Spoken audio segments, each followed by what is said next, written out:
ତିନିରେ ରାଜ୍ୟ କ୍ୟାବିନେଟ୍ ଆସିବ 9ଟି ଗୁରୁତ୍ୱପୂର୍ଣ୍ଣ ପ୍ରସ୍ତାବ।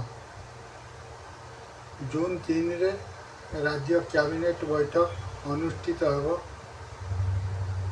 ଲୋକସେବା ଭବନର ତୃତୀୟ ମହଲାରେ ମୁଖ୍ୟମନ୍ତ୍ରୀ ମୋହନ ଚରଣ ମାଝୀଙ୍କ ଅଧ୍ୟକ୍ଷତାରେ ସନ୍ଧ୍ୟା 6:30ରେ ରାଜ୍ୟ କ୍ୟାବିନେଟ୍ ବୈଠକରେ 8ଟି ବିଭାଗର 9ଟି ଗୁରୁତ୍ୱପୂର୍ଣ୍ଣ ପ୍ରସ୍ତାବ ଆସିବାକୁ ରହିଛି।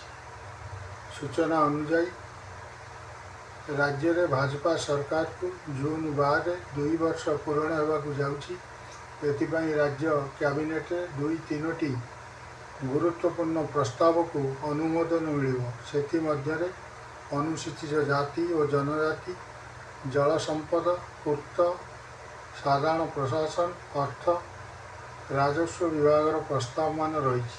ଉଲ୍ଲେଖଯୋଗ୍ୟ ଯେ ରାଜ୍ୟ ସରକାରଙ୍କ ପକ୍ଷରୁ ପୂର୍ବରୁ ମହିଳାମାନଙ୍କୁ ସ୍ୱାବଲମ୍ବୀ କରିବା ଲାଗି ସୁଭଦ୍ରା, କୃଷକମାନଙ୍କୁ ଆର୍ଥିକ ସଶକ୍ତିକରଣ ଲାଗି ଇନପୁଟ୍ ସବସିଡି, 80 ବର୍ଷରୁ ଉର୍ଦ୍ଧ୍ୱ ବର୍ଗଙ୍କୁ 3500 ଟଙ୍କାର ଭତ୍ତା ବ୍ୟବସ୍ଥା କରାଯାଇଛି। ଏହା ସହିତ ଛାତ୍ରଛାତ୍ରୀଙ୍କୁ ବସ୍ରେ ମାଗଣା ପରିବହନ ସେବା ଭଳି ବ୍ୟବସ୍ଥା କରାଯାଇଛି। ଏହି ପରିପ୍ରେକ୍ଷୀରେ ରାଜ୍ୟ ସରକାରଙ୍କ ଏହି କ୍ୟାବିନେଟ୍ର ବହୁ ଗୁରୁତ୍ୱ ରହିଛି ବୋଲି